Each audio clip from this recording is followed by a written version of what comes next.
In the grand theater of human ambition and survival, few truths resonate as powerfully as this: the man who destroys his weak self can never be destroyed by others. This principle, rooted in the profound observations of Niccolò Machiavelli, serves as the cornerstone of true power and invulnerability. Yet before one can achieve such transformation, one must first understand the 6 destructive archetypes that threaten to drain your energy, compromise your position, and ultimately lead to your downfall. The journey toward invulnerability begins not with the accumulation of external power, but with the ruthless elimination of internal weakness.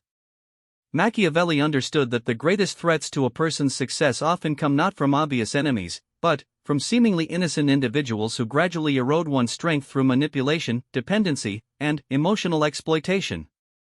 These individuals represent patterns of behavior that, if not recognized and avoided, will systematically undermine even the most capable person's efforts. The first destructive type that every prudent individual must learn to identify and avoid is the chronic victim. This archetype presents itself as perpetually wronged by circumstances, other people, or fate itself. The chronic victim possesses an almost supernatural ability to transform every interaction into an opportunity to showcase their suffering. They arrive at your doorstep with tales of woe that seem to demand immediate sympathy and assistance. Their stories are crafted with such emotional intensity that refusing help appears heartless. What makes the chronic victim particularly dangerous is their unconscious mastery of emotional manipulation. They have learned that vulnerability, when weaponized, can open doors that direct requests cannot. They understand intuitively that most people possess a fundamental desire to help those in distress, and they exploit this noble impulse without mercy. The chronic victim never seeks to solve their problems permanently; instead, they seek to create a sustainable system where others provide continuous support, attention, and resources. Engaging with a chronic victim creates an insidious cycle. Each time you provide assistance, you reinforce their belief that problems are meant to be solved by others rather than themselves. More importantly, you train them to view you as a reliable source of rescue. What begins as occasional help gradually evolves into an expectation of continuous support. The chronic victim's problems never truly resolve because resolution would eliminate their primary tool for obtaining what they desire: attention, resources, and control over others' time and energy. The psychological mechanism behind this dynamic reveals itself through careful observation. The chronic victim has discovered that personal responsibility requires effort, risk, and the possibility of failure. It is far easier to position oneself as powerless and wait for rescue than to develop the skills, discipline, and resilience necessary for genuine self-sufficiency. They have learned that society rewards victimhood with sympathy, resources, and exemption from normal expectations of personal accountability. What makes this particularly insidious is that the chronic victim often believes their own narrative. They have so thoroughly convinced themselves of their powerlessness that they genuinely cannot see their role in perpetuating their difficulties. This self-deception makes them impervious to advice, immune to constructive criticism, and resistant to any suggestion that they might possess the ability to improve their circumstances through their own efforts. The second destructive archetype demanding vigilance is the energy vampire. Unlike the chronic victim, who operates primarily through emotional manipulation, the energy vampire functions through the systematic depletion of others' mental and emotional resources. They possess an almost mystical ability to drain the vitality from any interaction, leaving their targets feeling exhausted, frustrated, and somehow diminished. Energy vampires operate through several sophisticated mechanisms. They monopolize conversations, steering every discussion toward their concerns, their problems, or their opinions. They possess an uncanny ability to transform even the most positive interactions into opportunities for complaint, criticism, or negativity. In their presence, optimism withers, enthusiasm dims, and motivation evaporates like morning mist under harsh sunlight. What makes energy vampires particularly dangerous is their subtle approach. They rarely attack directly or obviously. Instead, they operate through persistent, low-level drain that accumulates over time. A single interaction might leave you feeling slightly tired or mildly annoyed. However, regular exposure to an energy vampire results in chronic fatigue, decreased motivation, and a gradual erosion of your natural enthusiasm and optimism. The energy vampire feeds on attention and emotional reactivity. They have learned that they can generate these resources by creating drama, stirring controversy, or consistently presenting problems without solutions.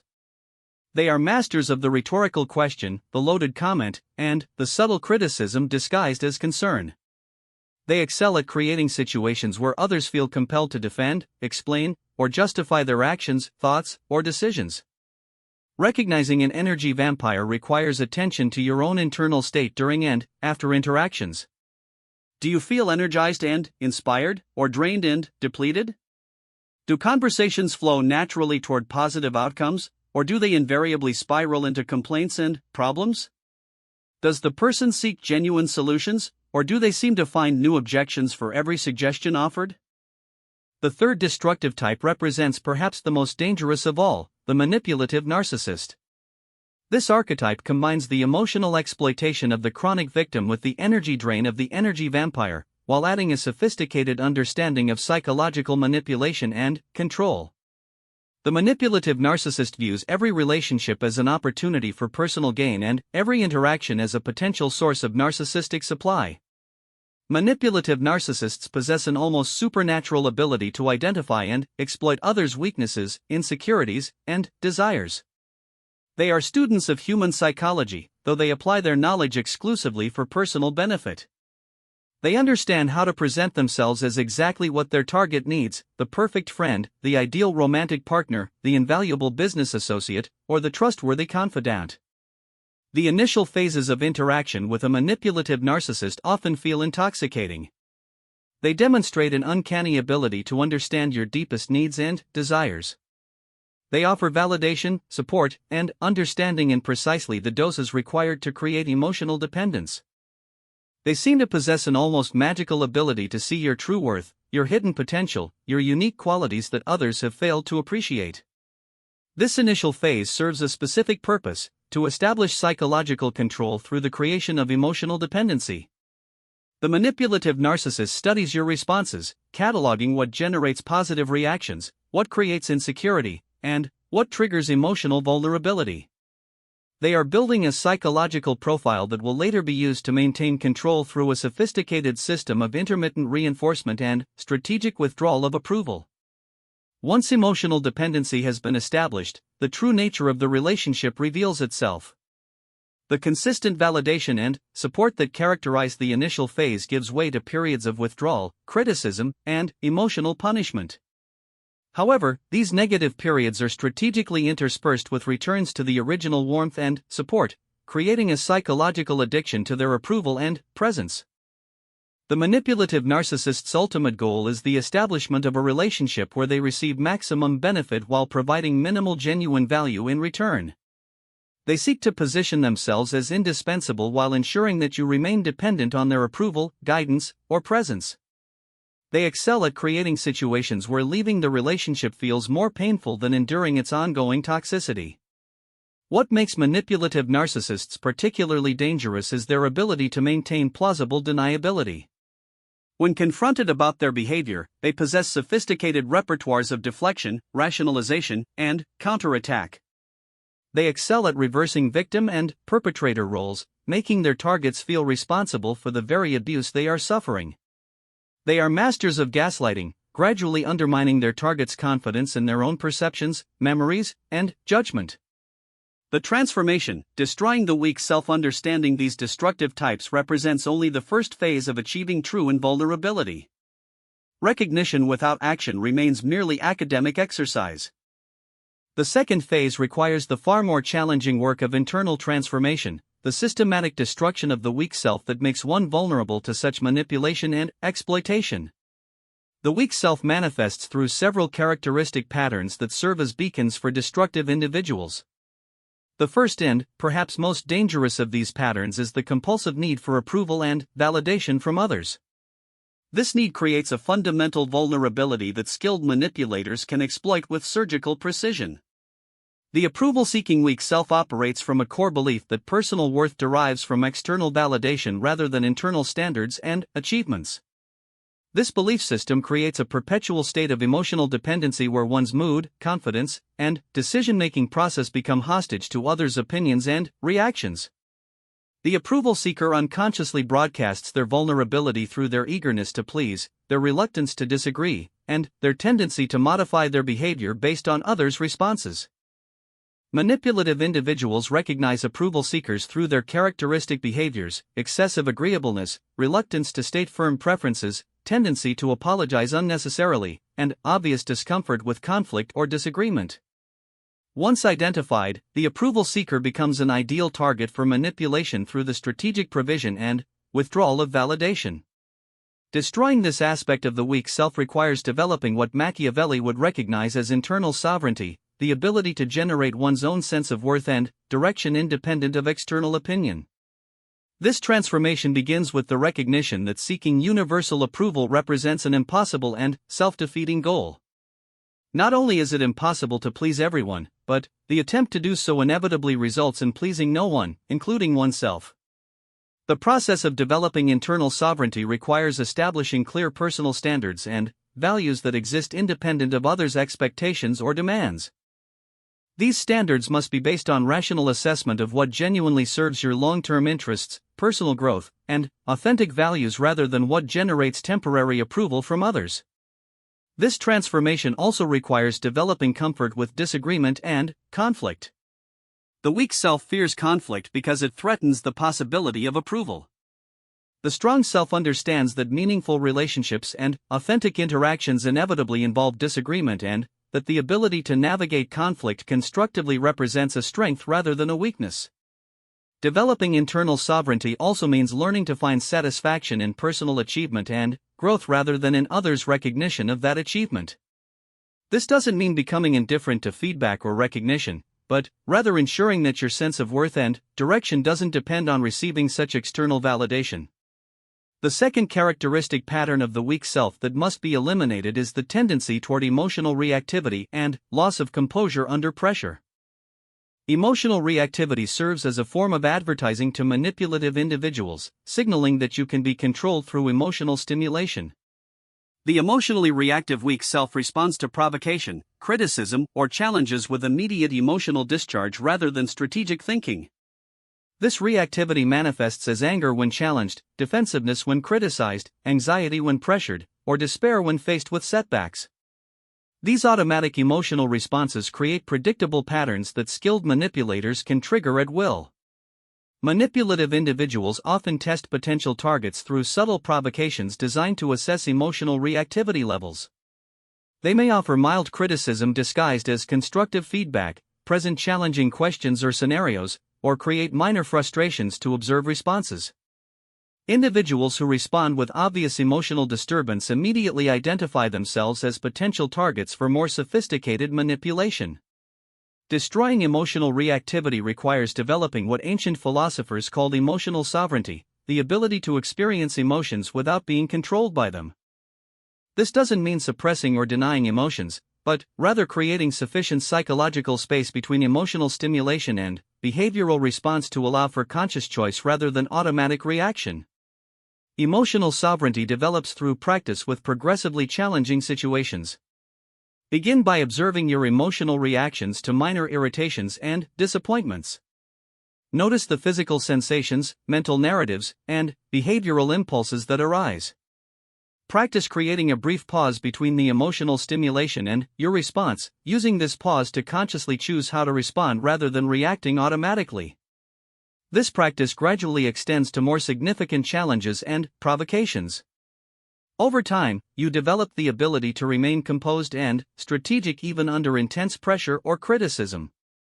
This composure serves multiple purposes. It prevents others from using emotional manipulation to control your behavior, it allows you to think more clearly and strategically during challenging situations, and it signals to potential manipulators that you are not a suitable target.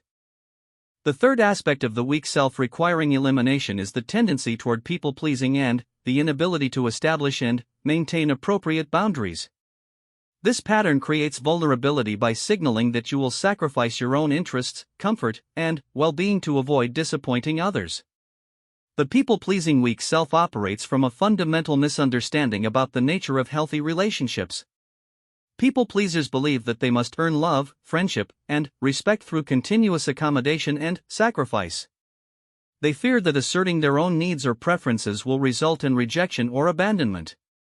This belief system creates a dynamic where others learn that they can make unlimited demands on the people pleaser's time, energy, and resources without reciprocating or showing appreciation. The people pleaser inadvertently trains others to take advantage of them by consistently demonstrating that their boundaries are negotiable and their needs are secondary. Destroying the people-pleasing tendency requires developing the understanding that healthy relationships are built on mutual respect rather than one-sided accommodation. Relationships where you must continuously sacrifice your well-being to maintain the other person's approval are not actually relationships but rather arrangements of exploitation disguised as friendship or love. Establishing boundaries begins with clarity about your own values, priorities, and non-negotiables. You must first understand what you will and will not accept before you can communicate these limits to others. This requires honest self-assessment about what genuinely serves your long-term interests versus what merely avoids temporary discomfort or potential conflict. Boundary setting also requires the development of what might be called strategic selfishness, the understanding that taking care of your own needs and interests actually serves others better in the long term than self-sacrifice does. When you maintain your energy, resources, and emotional well-being, you are better equipped to provide genuine value to others. When you deplete yourself through continuous accommodation, you gradually become less capable of contributing meaningfully to any relationship. The process of establishing boundaries will inevitably result in some relationships ending or changing dramatically. People who were primarily attracted to your accommodating nature may lose interest when you begin asserting your own needs. This natural selection process serves your interests by filtering out relationships based on exploitation while making space for connections based on genuine mutual respect and appreciation. The art of strategic detachment and invulnerability. The final phase of achieving Machiavellian invulnerability involves mastering the art of strategic detachment while maintaining the ability to form meaningful connections when genuinely beneficial. This represents perhaps the most sophisticated aspect of personal transformation, requiring the development of discernment that can distinguish between relationships that serve your interests and those that drain your resources. Strategic detachment begins with understanding that not every person who enters your life deserves access to your time, energy, emotional investment, or resources.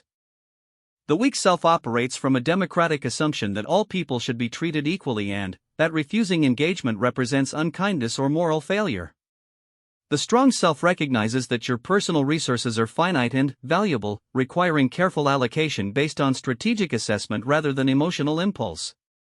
This assessment process involves evaluating potential relationships through multiple lenses. The first consideration is reciprocity. Does this person offer value proportionate to what they request or expect? Healthy relationships involve balanced exchange over time, though not necessarily equal transaction in every interaction. However, relationships characterized by consistently unequal exchange signal exploitation disguised as connection. The second consideration is growth orientation. Does interaction with this person inspire, challenge, or encourage your personal development, or does it consistently drain your energy and motivation? Relationships that leave you feeling diminished, frustrated, or depleted serve no constructive purpose regardless of how the other person justifies their behavior or how guilty you might feel about reducing contact. The third consideration is alignment of values and direction. Does this person share fundamental principles about how life should be lived, or do they consistently advocate for choices and behaviors that conflict with your long-term interests? While disagreement on specific issues can be healthy and stimulating, fundamental misalignment on core values typically creates ongoing friction and incompatibility.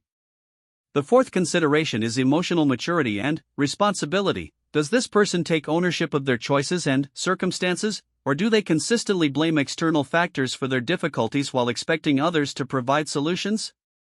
Relationships with emotionally immature individuals inevitably become one-sided arrangements where you provide support without receiving meaningful contribution in return. Strategic detachment also requires mastering the art of graduated engagement. Not every interaction requires full emotional investment or complete availability. Developing the ability to engage at different levels allows you to maintain cordial relationships without becoming entangled in others' drama or dysfunction.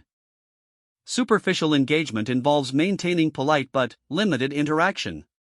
You can acknowledge others' presence, respond to direct communications briefly and courteously, and participate in group interactions without revealing personal information or becoming involved in their problems. This level of engagement allows you to fulfill social obligations without creating opportunities for manipulation or exploitation. Professional engagement involves interaction focused on specific tasks, goals, or mutual interests. You can work effectively with others, share information relevant to shared objectives, and maintain cordial working relationships without developing personal connections or emotional investment. This level proves particularly valuable in work environments where you must collaborate with individuals you wouldn't choose as personal associates. Selective personal engagement involves deeper connection with carefully chosen individuals who have demonstrated their worthiness through consistent positive behavior over time. These relationships involve mutual vulnerability, genuine emotional investment, and reciprocal support. However, access to this level of engagement must be earned through demonstrated trustworthiness, emotional maturity, and genuine care for your well-being. Mastering strategic detachment also requires developing immunity to guilt-based manipulation. Manipulative individuals often attempt to control others through the strategic deployment of guilt, shame, or emotional obligation. They excel at creating scenarios where refusing their requests appears selfish, heartless, or morally wrong. Developing guilt immunity begins with understanding that your primary responsibility is to your own long-term well-being and authentic development. This doesn't mean becoming selfish or indifferent to others' genuine needs, but rather recognizing that you cannot effectively help anyone if you allow yourself to be depleted through manipulation and exploitation. Guilt immunity also requires understanding the difference between genuine moral obligation and manufactured emotional pressure. Genuine moral obligations involve clear ethical principles and typically benefit both parties in the long term. Manufactured emotional pressure involves attempts to make you feel responsible for others' emotions, choices, or circumstances that you did not create and cannot control.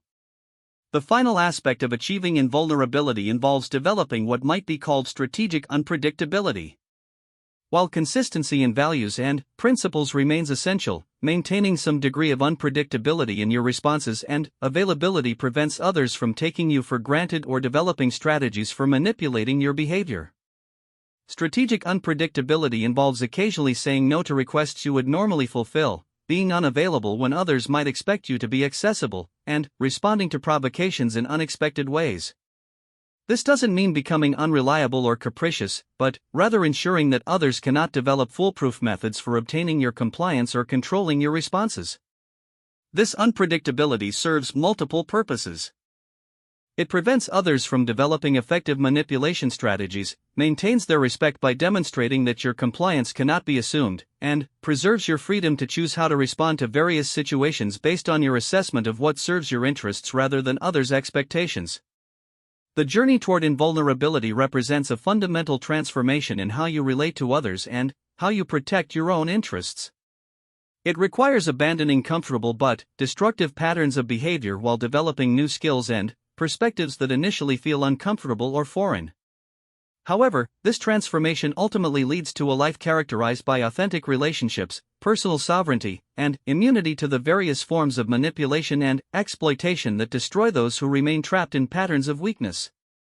The man who destroys his weak self through this process of deliberate transformation achieves something far more valuable than temporary safety or security. He develops the internal resources and strategic thinking necessary to navigate complex social environments while maintaining his integrity and pursuing his authentic goals. He becomes, in the truest Machiavellian sense, a force that shapes his environment rather than being shaped by it. This transformation does not require becoming cruel, selfish, or indifferent to others' welfare. Rather, it involves developing the strength and discernment necessary to contribute meaningfully to worthy relationships while protecting yourself from those who would exploit your good nature for their own benefit. The strong self serves others more effectively than the weak self ever could, precisely because it operates from a position of strength rather than vulnerability. The ultimate paradox of this transformation is that by learning to protect yourself effectively, you develop the capacity for deeper and more authentic relationships with those who have earned such access. When you no longer fear manipulation or exploitation, you can engage with others from a position of choice rather than compulsion, creating connections based on genuine mutual appreciation rather than emotional dependency or fear of abandonment. The path toward invulnerability requires patience, practice, and persistent effort. Old patterns of weakness and vulnerability don't disappear overnight, and the process of transformation often involves temporary discomfort as you learn new ways of thinking and behaving.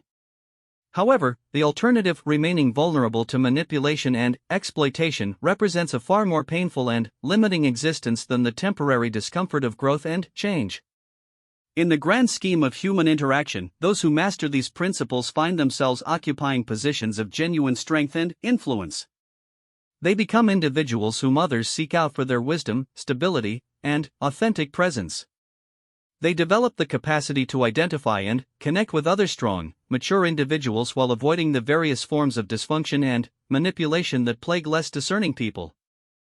Most importantly, they achieve the ultimate goal that Machiavelli understood as essential for human flourishing: the ability to pursue their authentic goals and values without being derailed by the weakness, manipulation, or dysfunction of others. They become masters of their own destiny, capable of creating the kind of life that reflects their deepest values and highest aspirations. This mastery represents far more than mere self-protection. It represents the development of human potential toward its highest expression, a person who can engage with the world effectively while maintaining their integrity, pursuing worthy goals while avoiding unnecessary conflicts, and contributing meaningfully to others' lives while protecting their own well-being.